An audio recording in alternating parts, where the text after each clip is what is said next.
ఎన్నో ప్రెస్ మీట్లు నేను పెట్టడం అనేది జరిగింది. ఎన్నో సంఘటనలు ఫేస్ చేస్తూ పెట్టడం అనేది జరిగింది. ఏ రోజు కూడా బాధపడుతూ నేను ప్రెస్ మీట్ పెట్టలేదు. ఎటువంటి సంఘటనలో కూడా ఒక కుర్రవాడిగా చీపురుపల్లి నియోజకవర్గంలో బొత్స సత్యనారాయణ అనే మనిషి ఉన్నాడు, భవిష్యత్ ఏంటని కూడా ఆలోచించకుండా నేను రాజకీయాలు చేశాను. నా గెలుపోవటముల గురించి నేను ఆలోచించలేదు. కార్యకర్తలు బాగుండాలని ఆలోచించాను. నాకు కోట్ల రూపాయల కోసం నేను ఆలోచించలేదు. చీపురుపల్లి ప్రజలకి దగ్గరగా ఉండాలని చెప్పి నేను 58 నెలలు అంటే 60 నెలలు ఎలక్షన్కు ఉంటే 58 నెలలు నేను ఆ రకంగా కష్టపడ్డాను. అన్నీ వదులుకున్నా, ఉద్యోగం వదులుకున్నా.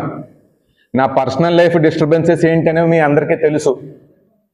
నా వయసులో ఉన్న కుర్రవాళ్ళు ఏ రకంగా ఎంజాయ్ చేస్తారో మీ అందరికీ తెలుసు.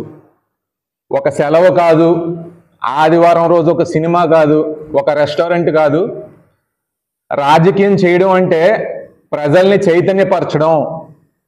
రాజకీయం చేయడం అంటే ప్రజలందరికీ అందుబాటులో ఉండడం, వాళ్ళందరి మన్ననలు పొందడం అని చెప్పి నేను రాజకీయాలు చేశాను. జిల్లా మొత్తం మీద కూడా నాకు ఒక పార్లమెంట్ అధ్యక్షుడి పదవి వచ్చిన తర్వాత జిల్లా మొత్తం నేను తిరిగాను. నా మీద ఏం కేసులు పెడతారని చెప్పి నేను ఎక్కడా తగ్గలేదు. బొత్స సత్యనారాయణ గారిని కానివ్వండి, ప్రభుత్వాన్ని కానివ్వండి, ఎక్కడ పడితే అక్కడ ప్రశ్నించాను. ఈ జిల్లాలో ఎవరు మాట్లాడినా మాట్లాడకపోయినా, ఈ జిల్లాలో మొదటి 3 సంవత్సరాలు ఎవరు మాట్లాడినా మాట్లాడకపోయినా నేను ఎక్కడా నా పోరాటం అనేది ఆపలేదు. ఒక నిబద్ధతతో పోరాడాను. ఎవరిని మోసం చేయాలని చెప్పి నేను చూడలేదు. ప్రజల మధ్యలో ఉండడమే అన్నిటికంటే అంతిమం.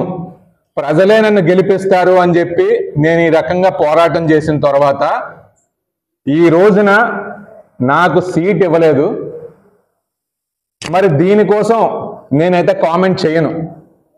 ఎందుకంటే చంద్రబాబు నాయుడు గారినో లోకేష్ గారినో అనాల్సిన అవసరం నాకు లేదు.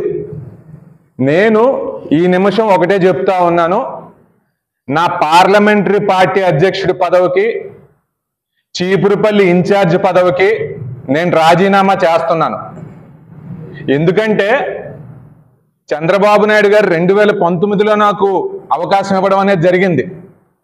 దానికి ముందు నేనేదో మా అమ్మ మంత్రి పదవిని అడ్డం పెట్టుకుని నేను కోట్లు సంపాదించలేదు, నేనే అవినీతిలో కూడా ఇరుక్కోలేదు. ఒక పిచ్చోడ్లాగా చీపురుపల్లిలో ఉన్న స్కూల్స్ ఏమున్నాయి, చీపురుపల్లిలో ఉన్న కాలేజెస్ ఏమున్నాయి, యువతకి ఏ రకమైన చైతన్యం కల్పిస్తే వాళ్ళ జీవితాలు బాగుంటాయని చెప్పి తిరిగినోడిని. దాని తర్వాత కూడా ప్రజలందరి మధ్యలోకి వెళ్ళాను, పల్లె నిద్రలు చేశాను, సాధారణ కార్యకర్త అందరికీ కూడా అందుబాటులో ఉండడం అనేది జరిగింది. ఈ రోజున చీపురుపల్లి నియోజకవర్గంలో బయట ఉన్న వాళ్ళందరూ ఇక్కడ ఏదో బొత్స సత్యనారాయణ ఉన్నారు అని చెప్పి భయపడుతున్నా, మేం మాత్రం ఇక్కడ మా పోరాటాలు ఆపలేదు. కార్యకర్తలకు అందుబాటులో ఉన్నాం. వీళ్ళందరినీ కూడా ఎప్పటికప్పుడు నాయకులందరితో కూడా మమేకమవుతూ ముందుకెళ్ళి పోరాటాలు చేశాం. చీపురుపల్లిలో మా ప్రయత్న లోపం ఎక్కడుంది? నెల రోజుల క్రితం ఈ IVRS కాల్స్ పెట్టి డ్రామాలు చెయ్యక ముందు చీపురుపల్లిలో నాగార్జున గెలుస్తాడన్న మాట వచ్చింది. ఆ రకంగా ప్రతి గ్రామంలో కూడా బొత్స సత్యనారాయణకి బలం అని చెప్పుకున్న మెరకముడిదాం గ్రామంలో కూడా, మెరకముడిదాం మండలంలో కూడా మేము ఎన్నో ఎడిషన్స్ చేయడం అనేది జరిగింది. అలాగే ఈ రోజున పార్టీ ఉంది, పార్టీ ఓట్ బ్యాంక్ సరిపోద్ది, వేవ్ వచ్చిందంటే గెలుస్తాననుకునే నాయకుడిని కాదు. ప్రతి మహిళ దగ్గరికి నేను వెళ్ళాను, అక్క నా కోటయ్యని అడిగాను, బాప్ప నా కోటయ్య అని చెప్పి అడిగాను. యువకులందరినీ కూడా చైతన్యపరిచాను. యువకులు రాజకీయాల్లోకి వచ్చారంటే అందరూ కూడా మీకు దగ్గరగా ఉంటారు, నేను దగ్గరగా ఉంటాను. ఆ రకంగా నాకంటూ ఇండివిజువల్ ఓట్ బ్యాంక్ నేను సంపాదించుకున్నాను.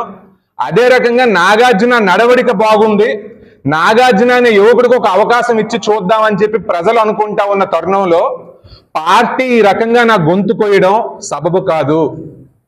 దీనికి నేను బాధపడుతూ, దీనికి నేను భావోద్వేగానికి లోనవుతూ మరి నా పార్లమెంటరీ అధ్యక్షుడి పదవికి కానీ, ఇన్ఛార్జ్ పదవికి కానీ నేను రాజీనామా చేస్తున్నానండి. ఎందుకంటే పెద్దలు కూడా ఆలోచించుకోవాలి. నేను 4 సంవత్సరాల 10 నెలలు కష్టపడిన తర్వాత ఇప్పుడు వేరే ఎవరినో తీసుకొచ్చి పెట్టాల్సిన అవసరం ఏంటి? అట్లాగే కళా వెంకట్రావు గారు మా పెదనాన్నగారే. ఆయన ఇచ్చర్లలో రాజకీయం చేసుకున్నారు, నేను చీపురుపల్లిలో రాజకీయం చేసుకున్నాను. ఆయన రాష్ట్ర పార్టీ అధ్యక్షుడు, ఆయన సీటు కాపాడుకోవాలి లేదా ఎంపీ కోసం పోరాటం చేసుకోవాలి. చీపురుపల్లిలో నా తల్లిదండ్రులు వైజాగ్లో ఉన్నా, ఇక్కడ ఎవరూ లేకపోయినా నేను ఒక్కడినే పట్టుదలతో ఇక్కడ నిల్చోవడం అనేది జరిగింది. పట్టుదలతో రాత్రులంతా కూడా ఇక్కడ సింగిల్గా నేను ఉంటూ, ఈ మూలన నా ఇంట్లో నేను సింగిల్గా ఉంటూ కార్యకర్తల కోసమే నేను ఇక్కడ ఉండడం అనేది జరిగింది. మరి నేను ఇంత కష్టపడిన తర్వాత ఆఖరి 2 నెలల్లో నా సీటు మార్చాల్సిన అవసరం ఎందుకు వచ్చిందో నాకైతే తెలియట్లేదు. చంద్రబాబు నాయుడు గారు కానివ్వండి, లోకేష్ గారు కానివ్వండి, దీన్ని పునఃపరిశీలించాలని చెప్పి నేను తెలియజేసుకుంటా ఉన్నాను.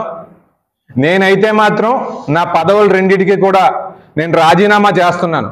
అదే రకంగా ఇంకో విషయం కూడా చెప్తానండి. ఈ రోజున ఒక యువకుడు ఈ రకంగా రాజకీయాలు చేశాడంటే మా నాయకులు కానివ్వండి, మా కార్యకర్తలు కానివ్వండి,